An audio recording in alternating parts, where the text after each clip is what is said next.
Bonjour les amis, bienvenue sur la chaîne. Je suis ravi de vous retrouver aujourd'hui pour parler de jeux vidéo.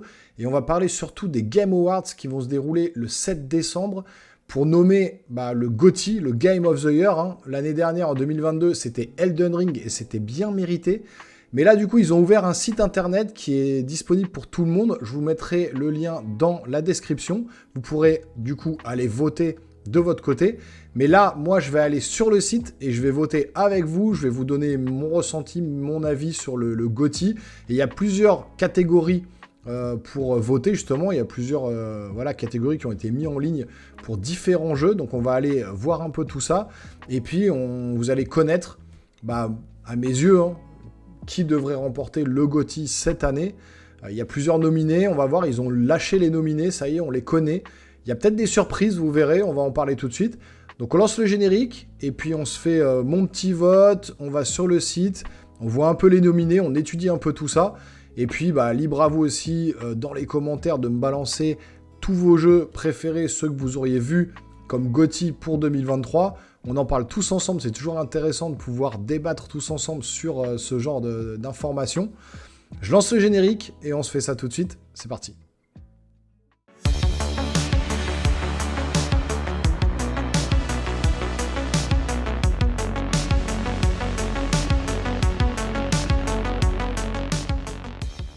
Voilà les amis, on est sur la page des Game Awards qui va vous permettre de voter aussi de votre côté, donc n'hésitez pas à le faire et puis à revenir dans les commentaires, me dire un peu quel est votre jeu de l'année, qu'est-ce que vous avez apprécié le plus au cours de l'année 2023. On a un mois d'octobre qui est surchargé, mais franchement, il y a énormément de jeux qui sont sortis, ça va être très compliqué de faire son choix, mais on va le faire tout de suite ensemble.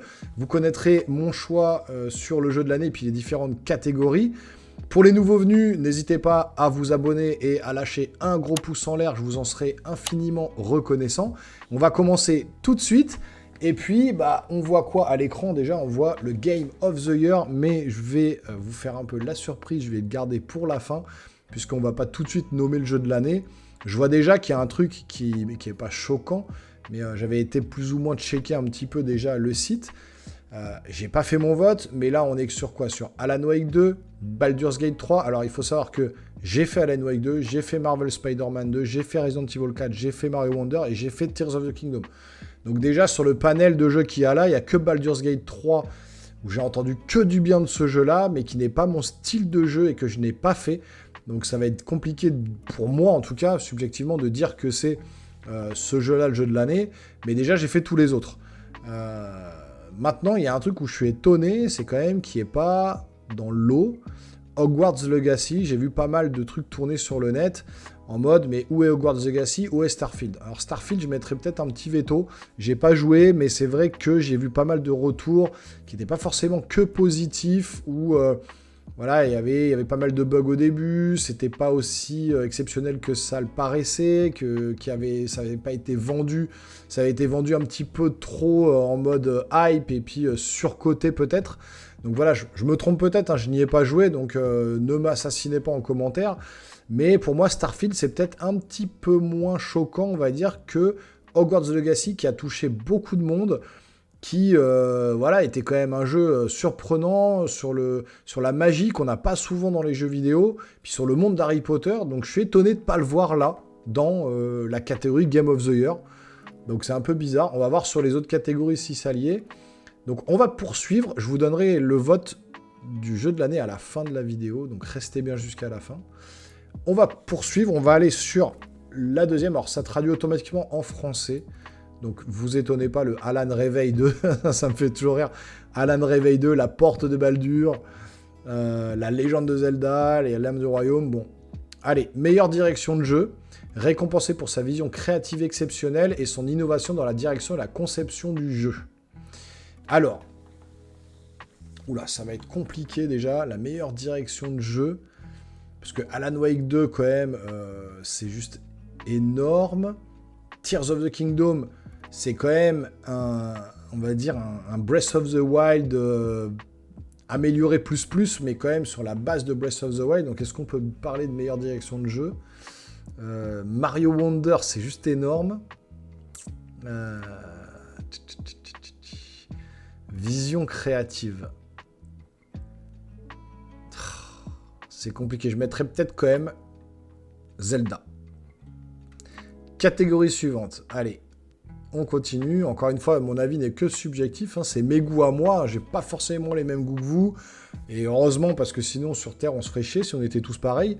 Mais voilà, on a chacun nos goûts, chacun nos ressentis, nos trucs en nous qui font qu'on va avoir des avis différents sur les jeux en question.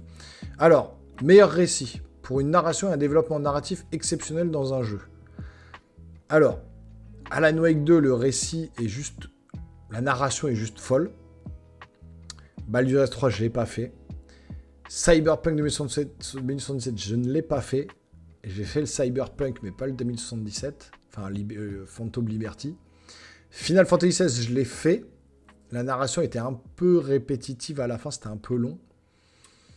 Et Spider-Man 2, le récit est pas mal. Mais je mettrais peut-être quand même Alan Wake 2 en termes de narration. Vraiment, parce que j'ai trouvé ça hyper bien. Qu'est-ce qu'on a d'autre? Meilleure direction artistique. Alors, pour des réalisations créatives et techniques exceptionnelles en matière de conception artistique et d'animation. Waouh.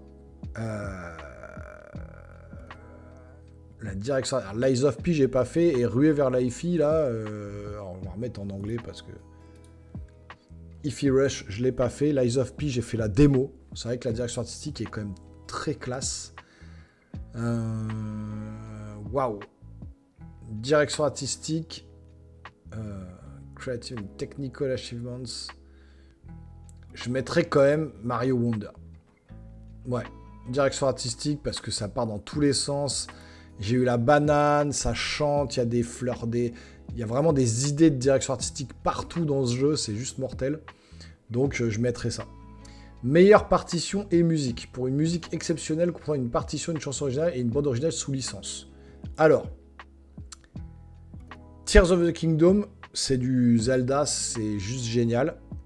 Mais Ify Rush, j'ai pas fait, Baldur's Gate, j'ai pas fait, Alan Wake, la musique est pas mal, mais je mettrais franchement la composition de Final Fantasy XVI, les combats, les musiques de combat et tout, c'est juste la folie. Donc je mettrais, ouais, best score pour la musique, je mettrais ça là, Final Fantasy XVI. Meilleure conception audio. Reconnaître la meilleure conception audio et sonore du jeu. Alors là, sans hésiter, je vote Dead Space. Clairement, parce que l'ambiance sonore dans Dead Space, elle est complètement dingo. Donc là, il n'y a aucun doute, c'est Dead Space. Je suis content de le voir dans cette catégorie, d'ailleurs. Toujours pas de catégorie avec Hogwarts Legacy, quoi. Alors, Best Performance. Donc, la meilleure décerne à une personne pour une voix off, une capture de mouvement ou une performance. Alors, Final Fantasy XVI, je l'ai fait. Star Wars Jedi Survivor, je l'ai fait. Idris Elba, il paraît qu'il est très bon, mais je n'ai pas fait dans Cyberpunk. Alan Wake 2, je l'ai fait. Baldur's Gate 3, j'ai pas fait. Et Spider-Man 2, j'ai fait. Franchement, en termes d'acting des jeux que j'ai fait là, je mettrais quand même Cameron Monaghan dans Star Wars. Je trouve qu'il a le ton juste et que il joue vraiment pas mal la comédie et la motion capture dans le jeu. Innovation en matière d'accessibilité. Alors, qu'il faut avancer le média en ajoutant des fonctionnalités de technologie du contenu pour aider les jeux à être joués et appréciés par un public encore plus large. Donc, notamment les personnes handicapées. J'ai fait Street Fighter 6. Mortal Kombat, je l'ai testé. Spider-Man, j'ai fait. Diablo 4, je n'ai pas fait.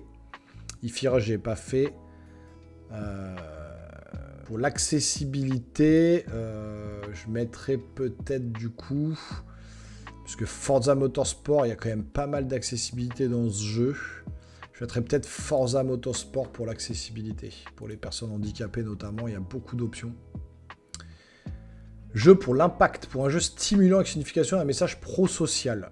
Alors, là clairement, je n'ai fait aucun jeu.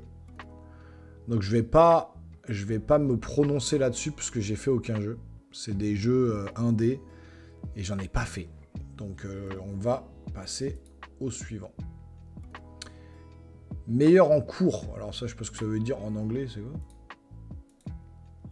Best Ongoing, je ne connaissais pas cette expression. Décerner un jeu pour le développement exceptionnel d'un contenu continu qui fait évoluer l'expérience du joueur au fil du temps. Ok. Je joue pas à Apex, je joue pas à Final Fantasy XIV, je joue pas à Fortnite, je joue pas à Genshin Impact et je joue pas à Cyberpunk 2077. Mais pour des péripéties que j'ai pu lire, en tout cas je sais que Fortnite, il y a toujours des mises à jour, c'est toujours carré. Pour Genshin Impact, pareil. Je connais ces jeux-là, j'ai joué, mon fils joue à Fortnite, je vois que c'est toujours bien maîtrisé. Genshin Impact, j'ai joué. Mais Cyberpunk, ils reviennent de loin, et c'est vrai qu'ils ont galéré, ils se sont bien remis d'aplomb, et ils ont bien retrouvé le cœur des joueurs, ils se sont donnés à fond pour faire évoluer l'expérience de jeu, donc je voterai Cyberpunk peut-être. Alors, ensuite, meilleur support communautaire. Alors là, je vais pas voter parce que c'est vrai que je ne joue pas en ligne. C'est ça, reconnaître un jeu pour son soutien communautaire, sa transparence, sa réactivité exceptionnelle, y compris l'activité sur les réseaux sociaux et les mises à jour correctives du jeu.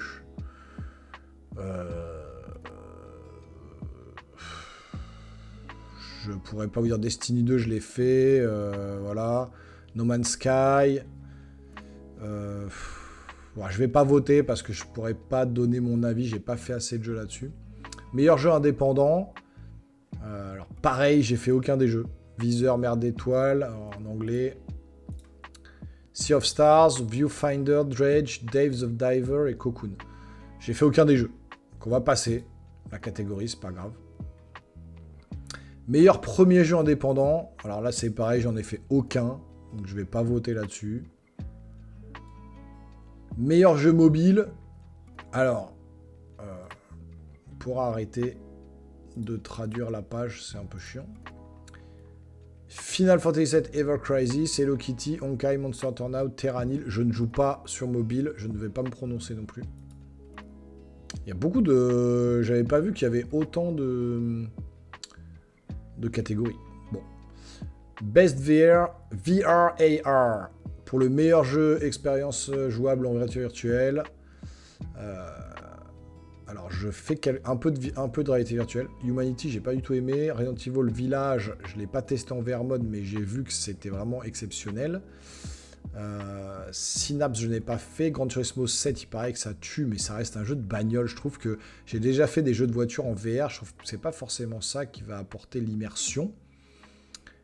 Horizon Call of the Mountain, je dirais peut-être celui-là pour le côté nouveau, et puis voilà, la nouveauté dans la VR, un jeu nouveau, parce que Resident Evil Village, c'était ni plus ni moins que le Village, mais en mode VR, quoi. Alors, le meilleur jeu d'action. J'en ai fait aucun. Donc je ne vais pas voter. Armored Core 6, Dead Island 2, Ghost Runner de Hi-Fi Rush, Remnant 2, je ne les ai pas fait, donc je ne voterai pas pour le meilleur jeu d'action. Le meilleur jeu d'action-aventure. Alors là, ça change tout. Alors, on en retrouve Star Wars Jedi Survivor. Là, je les ai tous faits. Donc là, je peux voter clairement en mon âme et conscience. Et j'ai pris quand même une petite claque avec Spider-Man. En action-aventure, plus que Zelda, plus que les autres. Ça, la scène du début, j'ai juste pris une claque monumentale. Donc, Spider-Man 2 pour le jeu d'action-aventure. Meilleur RPG. Alors, j'ai pas fait Baldur's Gate, j'ai fait FF16, j'ai fait la démo de Lies of P, j'ai pas fait Sea of Stars, et j'ai vu plus ou moins Starfield tourner. J'ai vu des gameplays, j'ai vu les avis des gens. Mais si je dois me rapporter... Alors, with risk player character experience production, including massively multiplayer experiences. Donc, incluant des expériences massives multijoueurs. Pas des MMO là-dedans, Baldur's Gate 3 peut-être. FF16, il était excellent en termes de jeu de rôle, mais un peu trop, il y avait trop de défauts.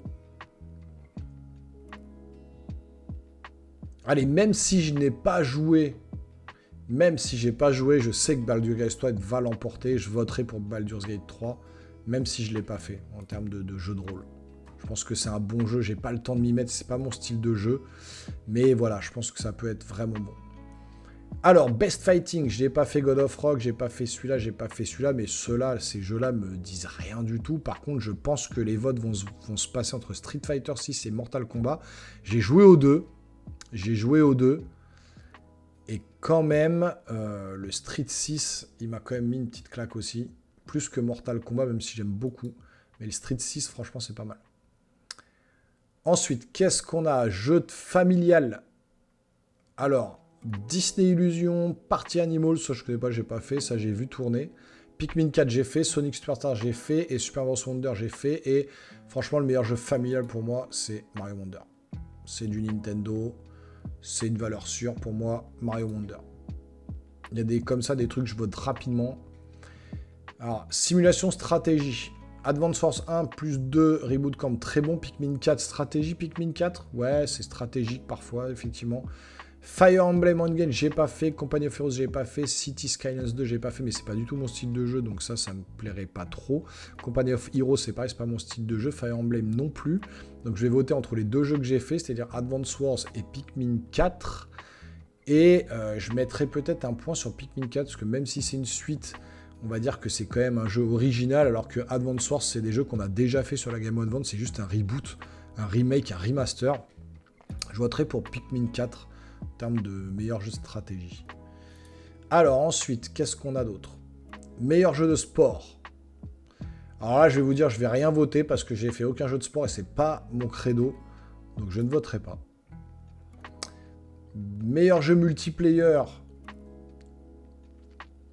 Alors, Baldur's Gate 3, Diablo 4, Party Animals, Street Fighter 6, Super Mario Bros. Wonder. Si on s'arrête, alors je vais faire la traduction là pour le coup.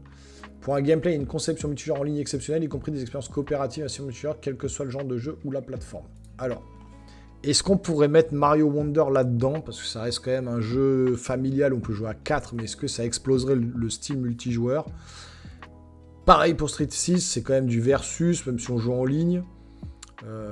Je mettrais peut-être un petit billet quand même sur Baldur's Gate 3 en multi qui peut être vraiment pas mal, je pense. Je n'ai pas fait, encore une fois, je vote, mais j'ai pas fait, c'est pas bien, je sais. Mais bon, voilà, je pense que Baldur's Gate 3 pourrait l'emporter. Meilleure adaptation. Ah, alors là, c'est pour les films, hein. Ouais, c'est ça. Alors, Castlevania, Gran Turismo. Ça, j'ai pas vu. J'ai vu un épisode, je crois. Ne soit pas plus beauté que ça. Gran Turismo, excellent film. Franchement, j'ai été étonné. Voilà, si vous suivez la chaîne, vous savez, hein, je suis cinéphile, fan de cinéma, fan de jeux vidéo. Donc là, c'est parfait pour moi, cette catégorie. The Last of Us, excellente série, mais avec des petits côtés négatifs quand même. Twisted Metal, j'ai pas vu, mais là, pour moi, c'est clair, c'est Super Mario Bros. The Movie. Il m'a mis la chair de poule, les madeleines de Proust, les clins d'œil partout. La meilleure adaptation de Mario pour l'instant, c'est celle-là. Et pour moi, c'est celle-là qui doit gagner la mise. Alors, Most Anticipated Game. Alors ça, c'est quoi? Le jeu le plus attendu. Ouah. Reconnaître un jeu annoncé qui a démontré son potentiel pour faire avancer le milieu du jeu. Waouh, alors là, c'est chaud. Alors là, c'est chaud. Hades 2, non, je ne l'attends pas, clairement. C'est pas mon style de jeu. Le premier, je l'ai fait, j'ai galéré, j'ai pas trop aimé.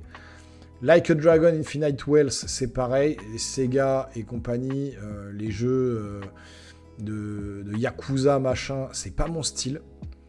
Donc ça va se jouer entre Tekken 8, Star Wars Outlaws et Final Fantasy VII Rebirth. Et là, ça va être dur. Tekken 8, je l'ai fait à la Paris Games Week, excellent.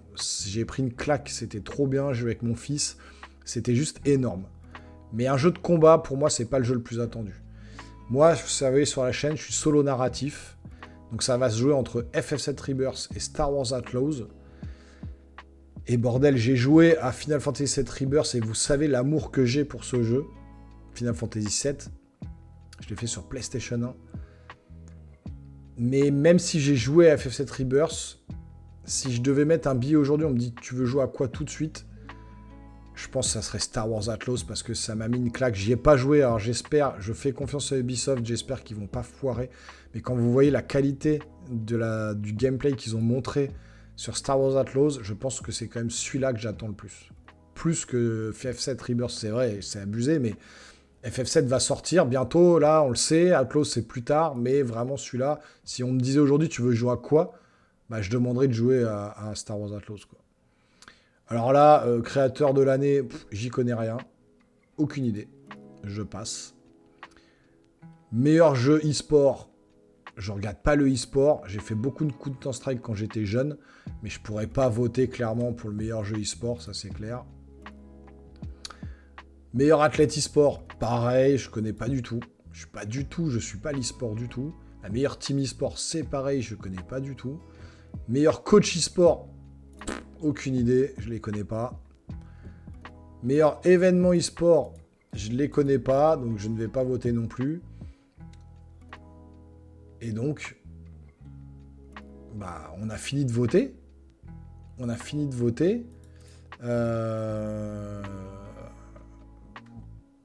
Pour terminer, on va voter n'importe quoi. Voilà, on va voter ça pour finir.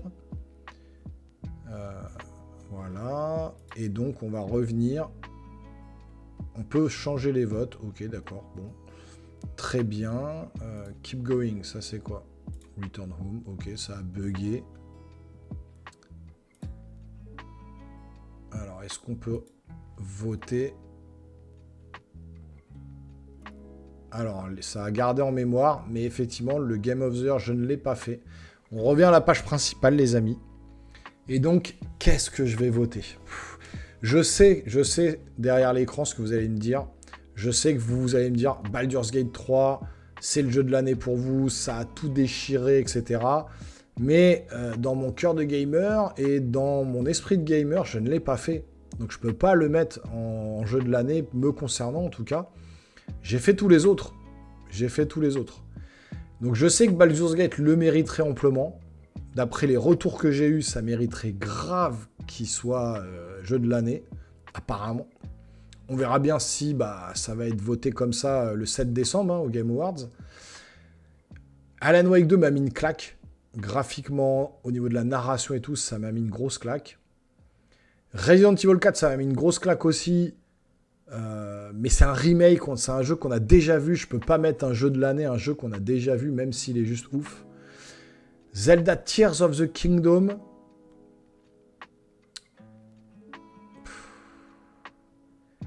C'est un jeu qui aurait mérité le jeu de l'année si ça n'avait pas été trop repris de Breath of the Wild. Breath of the Wild, c'était amplement mérité. Mais Tears of the Kingdom, je sais pas, je pense pas que ça puisse prendre le jeu de l'année parce qu'il y a trop de similitudes avec le premier. Et je pense pas que ça le mérite.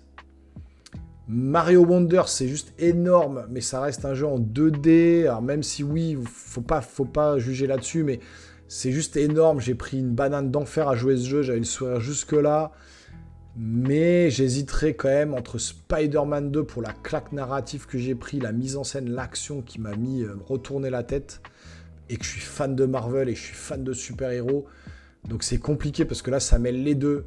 Ça mêle ma passion pour le jeu vidéo, ma passion pour le cinéma et notamment les cinémas de Marvel, du MCU, de DC Comics et tout ça. Donc là, c'est compliqué et en même temps, j'hésiterais vraiment peut-être entre Alan Wake 2 et Marvel Spider-Man 2. Et pour le côté novateur, aussi bien narratif que au niveau graphique, direction artistique, tout ça, je mettrais Alan Wake 2. Je mettrais Alan Wake 2 parce que même si Marvel Spider-Man 2 m'a mis une grosse claque dans la tête, ce jeu-là, Alan Wake 2, est juste magnifique au niveau graphisme, mise en scène, direction artistique, le son, le sound design est juste génial. Trop bien mis en scène, la musique est dingue aussi. La narration, l'histoire, tout vous emporte dans ce jeu. C'est vraiment une petite claque et une grosse surprise surtout de fin d'année. Personne ne s'attendait à ce jeu. Et donc, juste pour ça, pour récompenser les développeurs de tout ce qu'ils ont fait sur le jeu, puis la galère qu'ils ont eu à le faire, je mettrais ce jeu-là en GOTY pour moi, mais vraiment pas loin avec Spider-Man 2, vraiment. Entre celui-là et Spider-Man 2. Mais je sais qu'il y en a beaucoup qui vont voter Baldur's Gate. Et donc, justement, vous me direz dans les commentaires, vous, quel est du coup votre Game of the Year 2023. L'année dernière, c'était Elden Ring, c'était amplement mérité, c'était pas du tout mon style de jeu. Les jeux comme ça, du Die and Retry, là, où vous recommencez 50 fois, du Souls-like, etc., c'est pas du tout mon truc, mais je me suis accroché et j'ai juste, Elden Ring, accroché de dingue, je n'arrivais plus à lâcher la manette, j'étais H24 derrière ma console, je regardais plus de films, j'allais plus au cinéma, j'étais que sur ce jeu-là, parce que ça m'a mis une claque monumentale, et donc oui, c'était largement mérité en 2022. Étonné quand même dans tout ce lot-là de ne pas voir Hogwarts Legacy. Hein. Il n'y a eu aucune nomination pour Hogwarts Legacy. Même dans la direction artistique, dans tout ça, je suis désolé, ça aurait mérité amplement. Starfield aussi, je pense que sur... peut-être pas sur le jeu de l'année, dans la catégorie jeu de l'année, mais ça aurait mérité sur la direction artistique, sur le côté... voilà, sur plein d'autres critères, ils auraient pu le nommer. Ils ne l'ont pas nommé. Étonné quand même. Étonné vraiment de Starfield. Étonné vraiment... de Hogwarts Legacy, encore plus, vraiment, c'est surtout Hogwarts Legacy qui me fait dire quand même, il y avait une ambiance magique, il y avait une direction artistique, il y avait tout un scénario, il y avait tout un gameplay qui était complètement différent de ce qu'on avait l'habitude de voir, qui est nominé dans aucune catégorie. Étonnant, franchement, alors là, il faudra m'expliquer. Mais c'est vrai qu'il y a eu énormément de bons jeux en 2023, un cru 2023 de folie. Donc c'était très compliqué, je pense, même pour les Game Awards, de nommer différents jeux pour